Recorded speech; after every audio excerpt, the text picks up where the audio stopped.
Many of them were driving tanks in Germany. Others were manning B-52s and B-47s, or practicing launching tow missile launchers designed to destroy tanks and other hard targets with a hollow charged warhead. Missiles were on standby in missile silos across the country. Following World War II, disagreements over how the post-war settlements should be handled and Soviets' expansion into the Eastern Europe led to further tensions between the US and the Soviets. The threat of nuclear attacks from the Russians were very real during this period of time.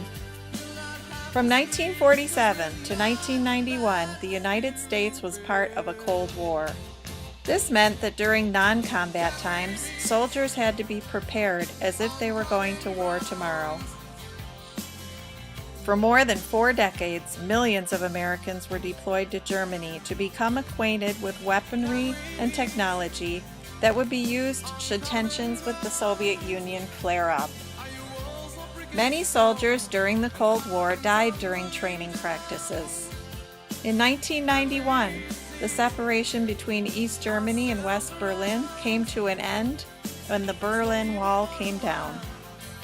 Recently, there was an article in the Detroit News about a local veteran from Troy, Michigan named Tom Cameron. He served in the U.S. Army's 12th Cavalry 3rd Armored Division, where 16 soldiers in his unit died.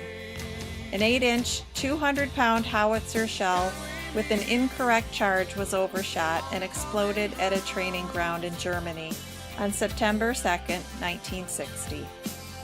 In 1999, the United States Congress authorized and issued Cold War recognition certificates.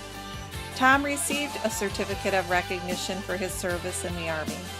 However, like many peacetime veterans, Tom believes that there should be some kind of memorial in Washington, D.C. for the veterans who lost their lives during the Cold War. The only recognition for this tragedy lies in Germany, where a small plaque keeps the memory of those 16 soldiers alive. By sharing his story with the public, Tom is trying to promote awareness about this issue that not only affects our local Cold War veterans, but veterans all across the United States. Although I wasn't able to interview Tom personally, I did get the opportunity to get the opinion of a Vietnam veteran on an audio recording. Here is our question and answer session for you to hear. Now that you've had a chance to hear about Troy resident Tom Cameron's issue, what do you think should be done, if anything? Please contact your congressman or congresswoman and let them know how you feel. Thank you for your time.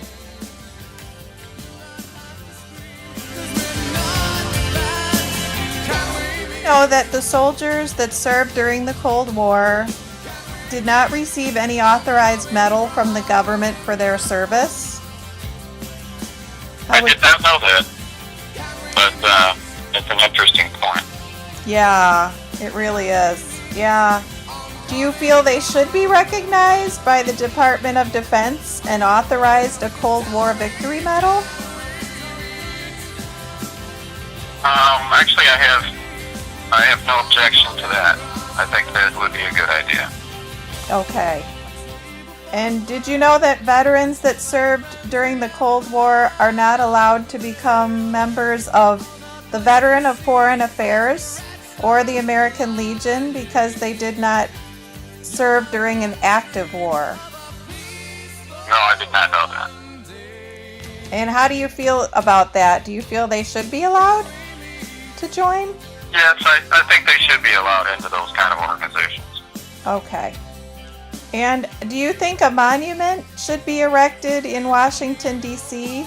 in memory of the Cold War soldiers who lost their lives during training exercises? No, actually I don't. I think when you have bullets and let's say you're digging into some frozen cold ground or you're sitting in a jungle somewhere, those kind of active combat situations probably require a recognition like that. But in Cold War, it's almost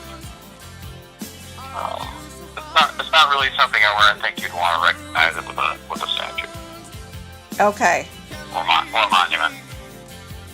All right. So, you do believe they should have a medal of some kind, though, for their service? Yes. Especially if there was loss of life or limb. I don't really care what the situation is. Yeah. There should be some sort of recognition.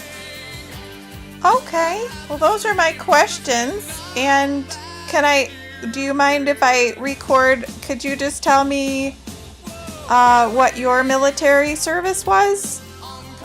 Sure. I was what they call the 31S-20, 1971 to 74. I was stationed in Germany during what they called the Vietnam era, although I was not in Vietnam.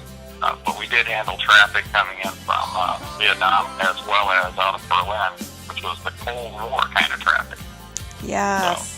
So, I do know what this question is about, and actually I don't think any kind of no kind of memorial is really required for that part of the service.